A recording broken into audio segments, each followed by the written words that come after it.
Breaking news చూస్తున్నారు.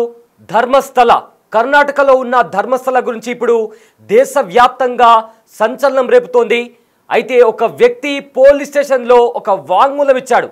తను 100కి పైగా అమ్మాయిలను, చిన్న పిల్లలను, లైంగిక దాడికి గురైన చాలామంది మహిళలను తానే పాతి పెట్టినట్లు కూడా ఒక వ్యక్తి, ధర్మస్థలలో పారిశుద్ధ కార్మికుడిగా పనిచేసే ఒక వ్యక్తి పోలీసుల ముందర వాంగ్మూలం ఇచ్చాడు. సో దీంతో దేశవ్యాప్తంగా ఒక్కసారి ఈ వార్త సంచలనంగా మారింది. కర్ణాటక ధర్మస్థల కేసులో రోజుకొక కొత్త ట్విస్ట్ బయటకు వస్తుంది. అయితే 1998 నుంచి 2014 ఈ మధ్యకాలంలో 100 మందికి పైగా అమ్మాయిలను, చిన్నపిల్లలను, కొంతమంది పురుషులను పాతి పెట్టినట్లు కూడా ఒక వ్యక్తి బయటకు వచ్చి చెప్పాడు. సో దీంతో కర్ణాటక ప్రభుత్వం దీనికి సంబంధించి సిట్ ఎంక్వైరీని కూడా ఆదేశించింది. మహిళల మృతదేహాలు చాలా వరకు లోదుస్తులు లేకుండా ఉన్నాయి. అందులో చాలామంది అమ్మాయిలు, మహిళలే ఉన్నారు. కొన్ని మృతదేహాలపై లైంగిక దాడి, హింసకు సంబంధించిన గాయాలున్నాయి. వారిపై అత్యాచారం జరిగినట్లు ఆనవాళ్లున్నాయి. ఇలాంటి 100కు పైగా మృతదేహాలను నేను పూడ్చిపెట్టాను అంటూ ఒక వ్యక్తి పోలీసుల ముందర వాంగ్మూలం ఇవ్వడంతో ఒక్కసారిగా దేశం మొత్తాన్ని ఉలిక్కిపాటు గురి చేసిన మాటలివి. అయితే కర్ణాటకలోని ప్రముఖ పుణ్యక్షేత్రం ధర్మస్థలలో గతంలో పనిచేసిన ఒక పారిశుద్ధ కార్మికుడు జూన్ 3న పోలీసులకు ఫిర్యాదు చేశాడు. అందులో తాను 1998 నుంచి 2014 వరకు 100కు పైగా మృతదేహాలను పూడ్చిపెట్టినట్లు పోలీసులకు చెప్పాడు. అయితే అందుకు సంబంధించిన కొన్ని ఫోటోలను కూడా అతను సమర్పించాడు. టీవీ స్క్రీన్ పైన కొన్ని విజువల్స్ మనం చూస్తున్నాము.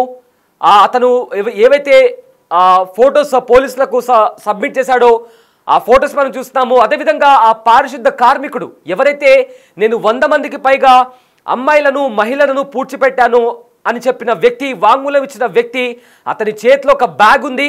కంప్లీట్గా నల్లటి దుస్తులు ధరించాడు. మొహం పైన నల్లటి మాస్క్ ఉంది. ఆ వ్యక్తిని కూడా పోలీసులు తీసుకెళ్తున్నటువంటి దృశ్యాలు కూడా మనం చూస్తున్నాము.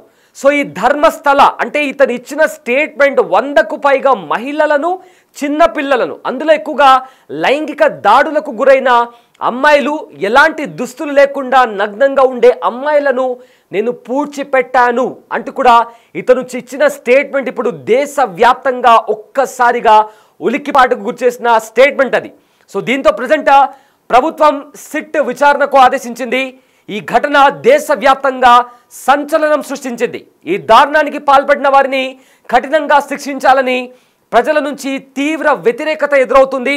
అయితే ప్రత్యేక దర్యాప్తు బృందంతో విచారణ జరిపించాలనే డిమాండ్లు కూడా ఊపందుకున్నాయి. ఇదే క్రమంలో ఈ కేసును ధర్మస్థల మాస్ బరియల్ కేసు అనే పేరుతో విచారించడానికి శనివారం కర్ణాటక ప్రభుత్వం నేషనల్ ఇన్వెస్టిగేషన్ టీంను కూడా ఏర్పాటు చేసింది. నిజంగా జస్ట్ ఇమాజిన్, ఒక వ్యక్తి ఒక బ్యాగ్ పట్టుకొచ్చాడు, పోలీస్ స్టేషన్ లోపలికి వెళ్ళాడు. పోలీస్ స్టేషన్ లోపలికి వెళ్ళి తాను 1998 నుంచి 2014 ఈ టైం పీరియడ్లో 100కు పైగా అమ్మాయిలు, మైనర్ అమ్మాయిలు, అదేవిధంగా మహిళలు, వాళ్ళ 100కు పైగా డెడ్ బాడీస్ని తాను పూడ్చిపెట్టినట్లు చెప్పాడు. అది కూడా లైంగికంగా దాడి, అంటే ఆ అమ్మాయిలపైన లైంగికంగా దాడి జరిగిన తర్వాత ఆ శవాన్ని తీసుకొచ్చి ఇతనికి ఇస్తే ఇతను ఎలాంటి ఆధారాలు లేకుండా ఆ అమ్మాయిలను ఇతను పూడ్చిపెట్టాను అంటూ కూడా పోలీసుల ముందు చెప్పాడు. అయితే ఇందులో 2 ఎగ్జాంపుల్స్ ఇచ్చాడు. ఒకటి, ఒక అమ్మాయిని దారుణాతి దారుణంగా లైంగికంగా వేధించిన తర్వాత ఆ అమ్మాయి కొనువుపీడుతో ఉన్న టైంలోనే కొంతమంది వచ్చి ఆ అమ్మాయి బాడీని ఇతనికి ఇచ్చినప్పుడు డీజిల్తో ఆ అమ్మాయి మృతదేహాన్ని ఇతను, ఆ అమ్మాయి బతికుండగానే అమ్మాయిని డీజిల్తో కాల్చేయమని చెప్పి ఆ వ్యక్తులు ఇతను చెప్పగానే ఇతను అదే పని చేశాడు. ఒకవేళ అలా చేయకపోతే నిన్ను కూడా ముక్కలు ముక్కలుగా నరికి నీ మృతదేహాన్ని కూడా సేమ్ అలానే కాల్ చేస్తాము, నువ్వు కాకుంటే ఇంకొకటి వచ్చి ఈ పని చేస్తాడంటూ కూడా అతన్ని బెదిరించడంతో అతను ఈ పని చేశానని కూడా పోలీసుల చెప్పిన వాంగ్మూలంలో అతను చెప్పాడు. అండ్ ఎఫ్ఐఆర్లో కూడా చాలా స్పష్టంగా అతను ఈ వివరాలని కూడా వెల్లడించాడు.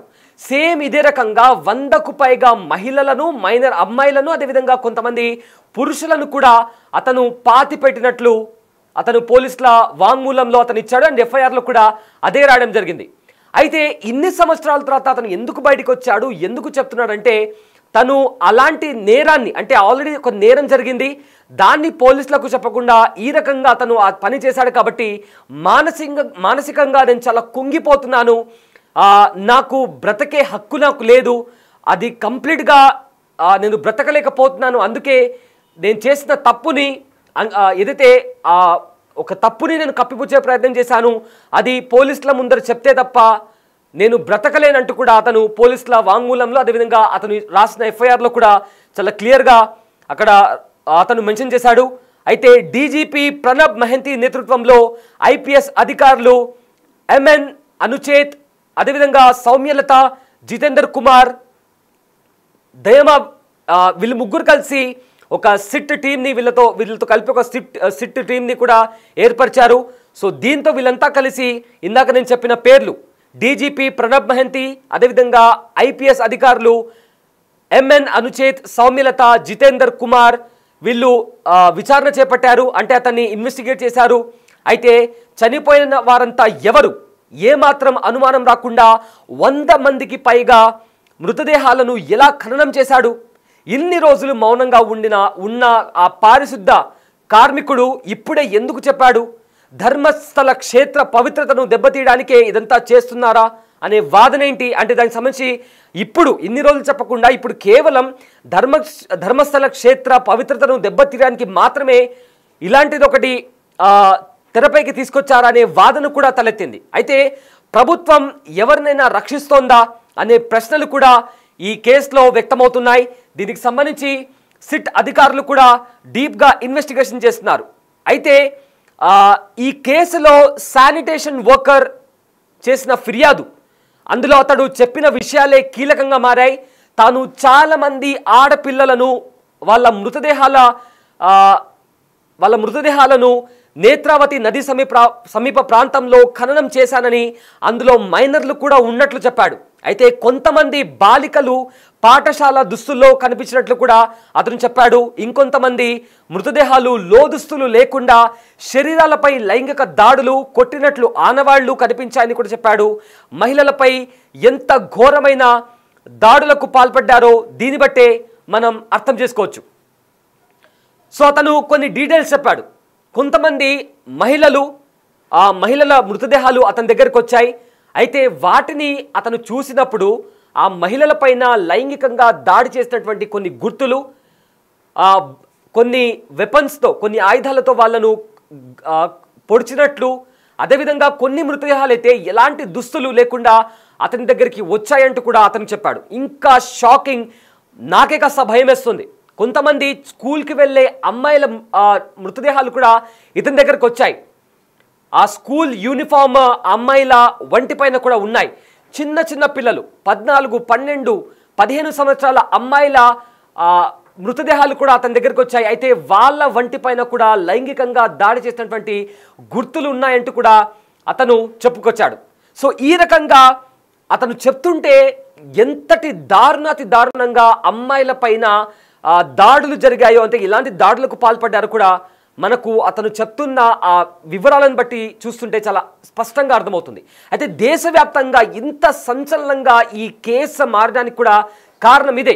1 కాదు 2 కాదు 100కు పైగా 100 మంది అమ్మాయిలు, అంటే 1998 నుంచి 2014 వరకు అతను శానిటేషన్ వర్కర్గా పనిచేశాడు. ఆ పనిచేస్తున్న టైంలో ఇతను నేత్రావతి నదీ సమీపంలో ఈ అమ్మాయిలను, చిన్నపిల్లలను, కొంతమంది పురుషుల మృతదేహాలను కూడా ఇతను పాతిపెట్టినట్లు పోలీసులకు ఇతను ఇచ్చిన వాంగ్మూలంలో ఇతను చెప్పడం జరిగింది. అయితే ఇక్కడ చనిపోయింది ఎవరు అనే ప్రశ్నకు సంబంధించి మృతదేహాలను ఖననం చేసిన ప్రదేశాల నుంచి విజిల్ బ్లోయర్, అంటే ఇప్పుడు విజిల్ బ్లోయర్ అంటే అతను ఈ పని చేశానని చెప్పి తానే ఎక్స్పోజ్ అయ్యి పోలీసుల ముందర అతను వచ్చాడు కాబట్టి అతను విజిల్ బ్లోయర్గా కన్సిడర్ చేస్తారు. అయితే ఫర్దర్గా ఇన్వెస్టిగేషన్ చేసి చనిపోయిందెవరు, చంపిందెవరు అనే దానికి సంబంధించి కూడా ఫర్దర్గా ఇన్వెస్టిగేషన్లో వచ్చే విషయాలు అవన్నీ. అయితే అక్కడ ఈ వ్యక్తి ఒక బ్యాగ్ తీసుకొచ్చాడు. ఆ బ్యాగ్లో పుర్రె, అదేవిధంగా శరీరానికి సంబంధించిన కొన్ని అవశేషాలు బయటకు తీశాడు. అయితే ఇంకొన్ని ప్రదేశాలకు కూడా విచారణ అధికారులు కూడా తీసుకెళ్తానని కూడా చెప్పాడు. అంటే తాను తీసుకొచ్చిన బ్యాగ్లో పుర్రెలున్నాయి, శరీరానికి సంబంధించిన కొన్ని అవశేషాలు ఉన్నాయి. విచారణ నిమిత్తం కావాలంటే నేను ఎక్కడెక్కడ పాతి పెట్టాను ఆ ప్రదేశానికి కూడా మిమ్మల్ని తీసుకెళ్తానని ఎవరైతే ఇన్వెస్టిగేషన్ చేస్తున్నారో ఆ ఇన్వెస్టిగేషన్ ఆఫీసర్స్కి కూడా చెప్పాడు. అయితే ఇప్పటి వరకు ఈ కేసు అంటే అతను గత నెలలో అతను కంప్లైంట్ ఇచ్చాడు, అంటే గత నెలలో అతను పోలీసుల దగ్గరికి వెళ్ళి తన వాంగ్మూలం ఇచ్చాడు, ఎఫ్ఐఆర్ నమోదైంది. కానీ అతను చెప్తుంది ఏంటంటే కొంతమంది మహిళలు, మైనర్స్ ఉన్నారు, మేజర్స్ ఉన్నారు, ఇద్దరిలో చిన్న అమ్మాయిల వాళ్ళపైన కూడా లైంగికంగా దాడి జరిగింది. చాలా వరకు కూడా అమ్మాయిలు కొంతమంది లోదుస్తులు లేని మృతదేహాలు కూడా నా దగ్గరకు వచ్చాయి, కొంతమంది పురుషులు కూడా ఉన్నారు. సో కానీ చనిపోయింది ఎవరు, వాళ్ళ డీటెయిల్స్ ఏంటి, ఆ వ్యక్తుల పేర్లు ఏంటి అనేది ఇంకా స్పష్టంగా బయటికి రాలేదు. అంటే ఇన్ని సంవత్సరాలు బయటికి రాకుండా ఉన్నాయి. అండ్ ఇప్పుడు అతను వచ్చి చెప్పాల్సిన పరిస్థితి ఏంటి అంటే అతను చెప్తున్న కారణం ఏంటంటే మానసికంగా నేను చాలా ఇబ్బంది పడుతున్నాను, నాకు నిద్ర పట్టడం లేదు, అంత దారుణంగా నేను ఎలా పాతి పెడతాను అంటూ కూడా అతను చెప్పుకొస్తున్నాడు. సో దీంతో అతను చెప్తున్న డీటెయిల్స్ని బట్టి చూస్తుంటే ఈ కేసు దేశవ్యాప్తంగా సంచలనంగా మారడం అనేది దాంట్లో ఎలాంటి డౌట్ లేదు. ఎందుకంటే స్కూల్ డ్రెస్ వేసుకున్న అమ్మాయిలను చంపేంత అవసరం ఎవరికి ఉంటుంది, అది కూడా లైంగికంగా దాడి చేయడమే కాకుండా కొంతమంది స్కూల్ అమ్మాయిలు చనిపోయిన చిన్న పిల్లల మృతదేహాలు కూడా ఇతని దగ్గరకు వస్తే అతను పాతి పెట్టాడంట. అయితే చిన్న పిల్లలను చంపే అవసరం ఎవరికి ఉంటుంది, అది కూడా కొంతమంది లైంగికంగా హింసించి చంపేశారు, మరికొంతమందిని అలానే వచ్చేసాయి ఆ మృతదేహాలు అతని దగ్గరకు వచ్చిన తర్వాత అతను అలాంటి మృతదేహాలను కూడా పాతి పెట్టాడు. మరికొంతమంది మహిళలవి ఎలాంటి బట్టలు అంటే లోదుస్తులు లేని మృతదేహాలు కూడా అతని దగ్గరకు వస్తే అలాంటివి కూడా ఇతను పాతి పెట్టినటువంటి పరిస్థితి ఉంది. అండ్ ఆల్సో అతను చెప్పిన వివరాల్లో ఒక మృతదేహం అతని దగ్గరకు వస్తే ఈ డీజిల్ ఉంటుంది కదా, ఆ డీజిల్ పోసి కంప్లీట్గా ఎలాంటి ఆధారాలు లేకుండా ఆ మృతదేహాన్ని కాల్చేయాలి అని అతనికి ఇన్స్ట్రక్షన్స్ వస్తే అతను ముందుగా నిరాకరించాడు. కానీ నిన్ను కూడా అలానే చంపేస్తామని చెప్పి భయపెట్టిన తర్వాత అతను లొంగిపోయి అలా కాల్చేశానంటూ కూడా స్వయంగా తానే చెప్పినట్లు కూడా ఎఫ్ఐఆర్ కాపీలో కూడా ఉన్నట్లు కూడా ఇప్పటికే సమాచారం. అయితే మృతదేహాలను ఖననం చేసిన ప్రదేశాల నుంచి అతను కొన్ని అవశేషాలను పుర్రె వంటివి తీసుకొచ్చాడు. అయితే ఇంకొన్ని ప్రదేశాలకు కూడా మిమ్మల్ని తీసుకెళ్తాను అంటూ కూడా అధికారులకు కూడా చెప్పాడు. అయితే ఇప్పటి వరకు చనిపోయింది ఎవరు, మృతదేహాల అవశేషాలు ఎవరివో ఇంకా తెలియదు, ఇంకా తెలిసి రాలేదు. అయితే వీటిపై సిట్ అధికారులు డిఎన్ఏ అనాలిసిస్ అదేవిధంగా కొన్ని స్కెలిటల్ ఫోరెన్సిక్కి సంబంధించి కూడా కొన్ని టెస్టులు చేస్తున్నారు. అయితే మృతదేహాలు ఎవరివి, వాళ్ళు ఎలా చనిపోయి ఉంటారు అనే దానికి సంబంధించి కూడా దానికి అంచనాకు రావాల్సి ఉంది. అంటే ప్రాథమిక దర్యాప్తులో దానికి అంచనాకు రావాల్సి ఉంది. అప్పుడే ఒకవేళ అతను తీసుకొచ్చిన వాళ్ళు ఎవరైతే ఉన్నారో ఈ 1998 నుంచి 2014 మధ్య కాలంలో వాళ్ళను ఖననం చేశాను అని అంటున్నాడు. కానీ ఈ ఎవరివైతే ఇతను పుర్రెలు అండ్ ఆల్సో కొన్ని అవశేషాలు తీసుకొచ్చాడో ఖచ్చితంగా అప్పుడే చనిపోయారా లేకుంటే ఇంకెప్పుడైనా చనిపోయారా దానికి సంబంధించి కూడా అది రావాలి అంటే ఖచ్చితంగా ఈ డిఎన్ఏ అనాలిసిస్ అదేవిధంగా స్కెల్టన్కు సంబంధించి కూడా ఫోరెన్సిక్ విభాగం వాళ్ళందరూ కొన్ని పరీక్షలు చేసిన తర్వాత దీనికి సంబంధించి కొంత సమాచారం బయటకు వచ్చే అవకాశం ఉంది. అయితే ఇంకా పూర్తిగా ఇతను 100 మందికి వరకు కూడా నేను ఖననం చేశాను అంటూ కూడా ఇతను అంటున్నాడు. అంటే ఎవరైతే వేరే వాళ్ళు చంపేసిన తర్వాత ఆ మృతదేహాలను నా దగ్గర తీసుకొస్తే వాళ్ళను నేను ఖననం చేశాను అని అంటున్నాడు. అయితే పూర్తిగా ఇలాంటి మృతదేహాలను ఇంకా వెలికి అతను తీయలేదు కంప్లీట్గా, అవి ఇప్పటికే డీకంపోజ్ అయిపోయి ఉంటాయి. సో దీనికి సంబంధించి ఇచ్చిన స్టేట్మెంట్ బయటికి లీక్ కావడంతో ఇంకా విచారణలో ఎలాంటి ఇబ్బందులు వస్తాయి, ఇంకా ఎలాంటి క్వశ్చన్స్ రైజ్ అవుతాయి అనేది కూడా ఇప్పుడు ఒక పెద్ద ప్రశ్నగా మారింది. ఎందుకంటే అతను అన్ని మృతదేహాలకు సంబంధించి వెలికి బయటకు తీయలేదు, అన్ని అవశేషాలు అతని దగ్గర పెట్టుకోలేదు, కేవలం కొన్ని మాత్రమే పెట్టుకున్నాడు.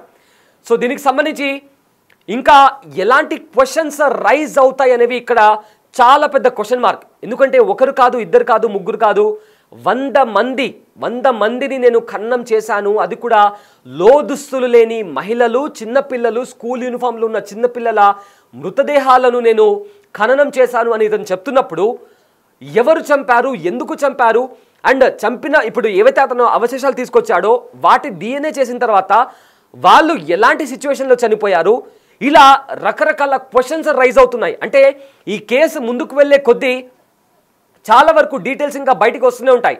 అయితే ఇక్కడ ఇంకొక క్వశ్చన్ ఏంటి అంటే ఎంతో చాలా పెద్ద పుణ్యక్షేత్రం, అది చాలా పెద్ద చరిత్ర ఉంది.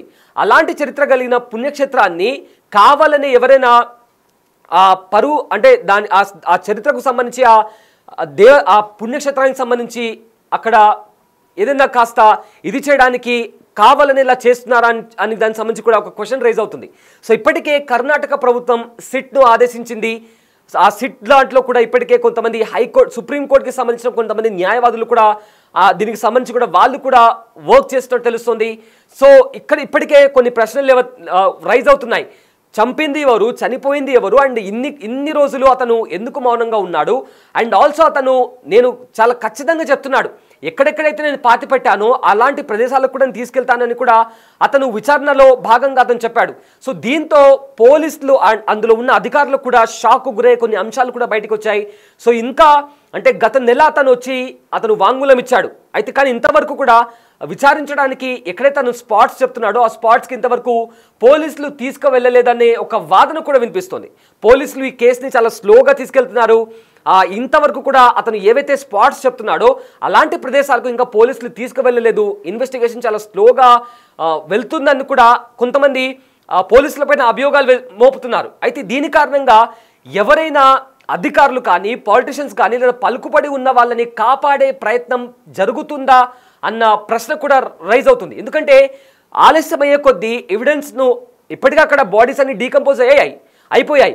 అయితే ఇప్పుడున్న ఏకైక ఎవిడెన్స్ అంటే ప్రత్యక్ష సాక్షి ఎవరైతే ఉన్నారో అతను శానిటేషన్ వర్కర్, అతను మాత్రమే ఇప్పుడు ఈ కేసుకి సంబంధించి ఒక కీలకమైన ఆధారం. ఇంకా ఎలాంటి ఆధారాలు లేవు. ఒకవేళ ఎవరైతే అతను ఖననం చేశాడో అక్కడికి వెళ్ళి అక్కడ దొరికే ఈ పుర్రె కావచ్చు లేదా ఇతర అవశేషాలు దొరికితే దాని ద్వారా ఒకవేళ DNA టెస్ట్ చేసినా కూడా దానికి సంబంధించి ఎలాంటి ఎవిడెన్స్ బయటకు వస్తాయన్న ఊహించుకుంటేనే కాస్త కన్ఫ్యూజన్గా ఉంది. సో ఈ కేసుని సిట్ ఎలా దర్యాప్తు చేస్తుంది అనేది కూడా చాలా గందరగోళంగా మారినటువంటి పరిస్థితి కనిపించింది.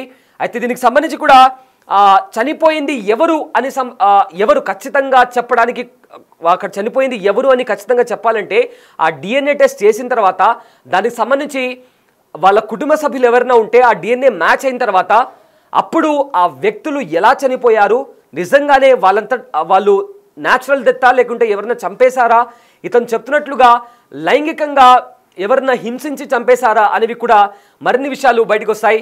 మనం బిగ్ టీవీ స్క్రీన్ పైన కూడా అతని పోలీసులు తీసుకెళ్తున్న దృశ్యాలు కూడా మనం చూస్తున్నాము. అండ్ ఆల్సో ఎక్కడైతే ఖననం చేశానని చెప్తున్నాడో ఆ విజువల్స్ కూడా మనం చూస్తున్నాము. అతను కొన్ని ఫోటోగ్రాఫ్ ఏవైతే నేను ఇచ్చానని చెప్తున్నాడో ఆ ఫోటోగ్రాఫ్స్ కూడా మనము బిగ్ టీవీ స్క్రీన్ పైన చూస్తున్నాము. అండ్ క్రైమ్ సీన్కి సంబంధించి కూడా అక్కడ విజువల్స్ మనం చూస్తున్నాము. అయితే ఈ విజిల్ బ్లోయర్ ఎవరైతే ఉన్నారో ఈ శానిటేషన్ వర్కర్ అతని పైన కూడా కొన్ని అనుమానాలు ఉన్నాయి. అయితే ఈ ఘటన జరిగి ఇన్నేళ్ళైతే ఈ విజిల్ బ్లోయర్ ఇప్పుడెందుకు తన తప్పును ఒప్పుకోవాల్సి వచ్చింది అనే ప్రశ్నలు అందరి మధ్య వ్యక్తమవుతున్న ఒక ప్రశ్న ఇది. ఎందుకంటే ఆల్మోస్ట్ 1998 నుంచి 2014, ఆ తర్వాత ఇప్పుడు 2025 ఇప్పుడెందుకు బయటికి వస్తున్నాడు, ఇప్పుడెందుకు చెప్తున్నాడు అనేది కూడా ఒక పెద్ద ప్రశ్న. అయితే దీనికి సంబంధించి తాను 100కు పైగా మృతదేహాలను దహనం చేయడం, పాతి పెట్టాల్సి వచ్చింది. అయితే అలా చేయమని తనపై ఒత్తిడి తెచ్చారని ఆ విజిల్ బ్లోయర్ ఎవరైతే ఉన్నారో ఆ శానిటేషన్ వర్కర్ ఎవరైతే ఉన్నాడో అతను చెప్తున్నాడు. చనిపోయిన వారికి గౌరవం, వారి ఆత్మలకు శాంతి చేకూర్చడానికి తన ప్రాణాలను పణంగా పెట్టి ఇప్పుడు చెబుతున్నానని అతను చెప్పడం జరిగింది. అయితే తన కుటుంబంలోని ఒక బాలికను ఉన్నతాధికారులు వేధించారని, అందుకే 2014లో ధర్మస్థల నుంచి వెళ్ళిపోయానని తెలిపాడు. ఇక తప్పు చేశాననే భావన తనను మనశ్శాంతిగా ఉండనివ్వడం లేదని కూడా అతను పేర్కొన్నాడు. అయితే జూలై 11న ఈ పారిశుద్ధ కార్మికుడు జూలై 11న అతను బెల్లంగడి కోర్టులో హాజరై వాంగ్మూలం ఇచ్చాడు. గతంలో ప్రాంతంలో తాను ఖననం చేసిన మృతదేహంకి సంబంధించిన అవశేషాలతో సహా దానికి సంబంధించిన ఫోటోలను కూడా కోర్టుకు సమర్పించినట్టు తెలుస్తుంది. అంతేకాకుండా ఆ సమయంలో కొందరి పేర్లు కూడా బయట పెట్టినట్లు ఇప్పటికే మనకు వస్తున్న సమాచారం. అయితే ఆ హత్యలు చేసింది వారేనని, అంటే అతను ఎవరి పేర్లైతే తీసుకున్నారో ఆ హత్యలు వాళ్ళే చేసినట్లు కూడా అతను చెప్పినట్లు, అతను ఆరోపించినట్లు కూడా తెలుస్తుంది. దీంతో ఆ పేర్లు ఎవరివైనా కొన్ని పెద్ద పేర్లు తీసుకున్నాడా అనే ఉత్కంఠ కూడా నెలకొంది. సో ప్రజెంట్ ఇతను చెప్పిన కొన్ని స్టేట్మెంట్స్ ప్రకారంగా అతను ఏం చెప్తున్నాడంటే మేము నిన్ను ముక్కలు ముక్కలుగా నరికేస్తాం, నీ శరీరాన్ని మిగిలిన వారిలాగా కప్పి పెడతామంటూ తనను బెదిరించారని ఈ శానిటేషన్ వర్కర్ కూడా చెప్తున్నాడు. ఈ భయంతోనే తాను ఎవరికి చెప్పలేదంటూ కూడా అతను చెప్పడం జరిగింది. ఇక్కడ మరొక విషయం ఏంటంటే, మృతదేహాలను పాతి పెట్టడానికి నేత్రావతి నది సమీపంలోని ప్రాంతాలను సెలెక్ట్ చేసుకునేవాడిని అంటూ కూడా ఈ శానిటేషన్ వర్కర్ చెప్తున్నాడు. అక్కడైతే ఈ మృతదేహాలు త్వరగా గుర్తుపట్టలేకుండా కుళ్ళిపోతాయని, అంతేకాకుండా నిందితులు చంపేసి మృతదేహాలను గుర్తుపట్టకుండా చేశారంటూ కూడా అతను చెప్తున్నాడు. అందుకే మృతదేహాల ముఖాలపై యాసిడ్ పోసిన, అదేవిధంగా బట్టలు చింపేసిన ఆనవాళ్లు కూడా కనిపించాయి అంటూ కూడా ఈ శానిటేషన్ వర్కర్ అని చెప్తున్నాడు. ఇతను ఒక ఏదైతే ఇతన్నే ఎందుకు సెలెక్ట్ చేసుకున్నాడు, ఆ చంపిన వాళ్ళు ఈ వ్యక్తినే ఎందుకు సెలెక్ట్ చేసుకున్నారు అంటే, అతను ఒక దళిత వర్గానికి చెందినవాడు కాబట్టి లో ప్రొఫైల్ ఉండడం వల్ల అతను ఏం చేసినా కూడా ఎవరు గమనించలేకపోయారంటూ కూడా అతను చెప్పడం జరుగుతుంది. అంటే ఒక శానిటేషన్ వర్కర్ కాబట్టి అతన్ని ఎంచుకున్న తర్వాత అతను చేసే పని మోస్ట్లీ క్లీనింగ్ చేయడం అదంతా ఉంటుంది కాబట్టి ఎవరు ఇతన్ని అనుమానించరు కాబట్టి ఇతన్నే సెలెక్ట్ చేసుకున్నారు అంటూ కూడా అతను ఈ వాంగ్మూలంలో కూడా చెప్పాడంటూ కూడా ఇప్పటికే కొంత సమాచారం బయటకు వస్తుంది. అయితే ఈ కేసులో ధర్మస్థల క్షేత్రానికి సంబంధించిన కొందరు శక్తివంతమైన వ్యక్తులు ఈ హత్యలకు కారణమని విచారణను అడ్డుకోవడానికి ప్రయత్నిస్తున్నారని కూడా ప్రజెంట్ ఆరోపణలు కూడా బయటకు వస్తున్నాయి. విచారణ అధికారులపైన కూడా ఒత్తిడి తెస్తున్నారని ఆరోపణలు వస్తున్నాయి. వీరిని ప్రభుత్వం కాపాడుతోందని కూడా కొన్ని ఆరోపణలు బయటకు వస్తున్నాయి. అయితే ఒక నేషనల్ మీడియా కథనాల ప్రకారం ఈ ఆరోపణలపై కర్ణాటక ఆరోగ్య శాఖ మంత్రి దినేష్ గుండు స్పందించారు. ఈ కేసులో తాము ఎవరిని రక్షించడం లేదని చెప్పారు. అయితే దీన్ని కంప్లీట్గా ఒక సెన్సేషన్గా చేయాలని తాము అనుకోవడం లేదని కూడా ఆయన చెప్పడం జరిగింది. కానీ ఈ కేసులో నిజాలు బయటకు రావాలని కోరుకుంటున్నట్టు కూడా ఆయన చెప్పారు. శానిటేషన్ వర్కర్ చెప్పిన విషయాలు షాక్కు గురి చేశాయని, ఇవి నిజమని తేలితే నిందితులపై కఠినంగా చర్యలు తీసుకుంటామని కూడా ఆయన చెప్పడం జరిగింది. ఇక మరొక అలిగేషన్ ఏంటంటే, ఒక వార్త బయటకు వస్తుందంటే, ధర్మస్థల శక్తిని తక్కువ చేయడానికి ఇదంతా చేస్తున్నారా అనే ఒక ప్రశ్న కూడా ఇప్పుడు తలెత్తుతోంది. అయితే ధర్మస్థల అనేది ఒక పుణ్యక్షేత్రం, ఎంతో చరిత్ర కలిగిన ఒక పుణ్యక్షేత్రం. అయితే దీన్ని కావాలనే టార్గెట్ చేస్తున్నారని బీజేపీ ఎమ్మెల్సీ రవి అంటున్నారు. ఈ ప్రాంతం ఓ మతానికి సంబంధించిన పవిత్రమైన ప్రదేశమని, ప్రజలు విశ్వసించే స్థలమని అన్నారు. ఆలయాలు దశాబ్దాల నుంచి ఎవరిపై వివక్ష చూపడం లేదని, దీన్ని అవమానించే చర్యలు ఏళ్ల నుంచి జరుగుతున్నాయని ఆయన ఆరోపిస్తున్నారు.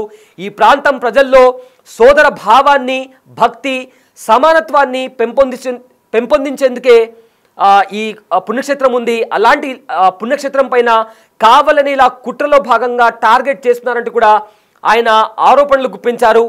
ఇక ఎవరైతే విజిల్ బ్లోయర్గా మారిన ఈ శానిటేషన్ వర్కర్ ఉన్నారో అతను చెప్పిన విషయాలన్నీ నిజమైతే దేశ చరిత్రలో జరిగిన అత్యంత దారుణమైన ఘటనల్లో ఇది ఒకటిగా నిలుస్తోంది. మహిళలపై ఇంతటి దారుణాలకు ఒడిగట్టిన వారిని అత్యంత కఠినంగా శిక్షించాలి. అయితే ఈ కేసులో సిట్ విచారణ జరుగుతున్న కొద్దీ మరికొన్ని విషయాలు కూడా బయటపడుతున్నాయి. సాక్షులు ఎవరైతే ఉన్నారో వాళ్ళను ప్రభావితం అయితే కేసు అంతా కూడా తప్పుదారి పడుతుందంటూ కూడా చాలా మంది చెప్తున్నారు. అయితే కాబట్టి ఆ వర్కర్ ఎవరైతే ఉన్నారో, ఈ శానిటేషన్ వర్కర్ ఎవరైతే ఉన్నారో అతనికి హై లెవెల్ సెక్యూరిటీ కూడా అందించాలంటూ కూడా ఇప్పటికే కర్ణాటక గవర్నమెంట్ కూడా డిసైడ్ అయింది. సో దానికి సంబంధించి ఎందుకంటే చాలా పెద్ద విషయం ఇతను బయటపెట్టాడు. సో ఈ నేపథ్యంలో అతని భద్రత అనేది చాలా ఇంపార్టెంట్. ఎందుకంటే ఇదే టైంలో చాలా వరకు ఏవైతే ప్రూఫ్స్ ఉంటాయో, సాక్ష్యాలు ఉంటాయో వాటిని తారుమారు చేసే అవకాశం కూడా ఉంది. సో దాన్ని బట్టి చూస్తుంటే ఈ శానిటేషన్ వర్కర్ని కూడా కాపాడే బాధ్యత కూడా కర్ణాటక ప్రభుత్వం పైనే ఉంది అంటూ కూడా చాలా మంది చెప్తున్నారు. అతని కుటుంబానికి పూర్తి రక్షణ కల్పించాలి అంటూ కూడా ఈ శానిటేషన్ వర్కర్ విజిల్ బ్లోయర్గా మారిన ఇతను కూడా చెప్తున్నాడు.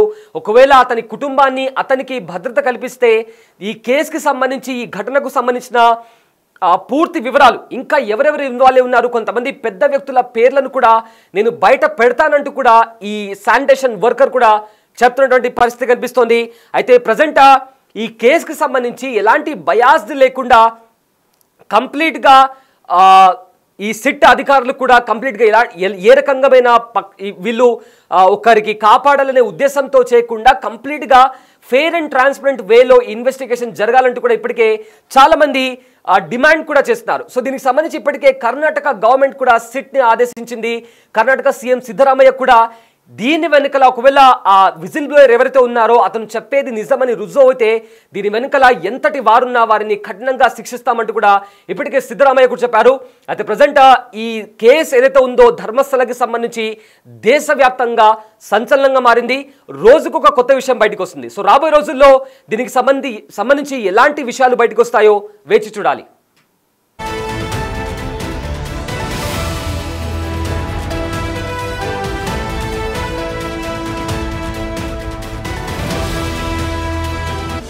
The Big Folk Night 2025 celebrating the soul of Telangana.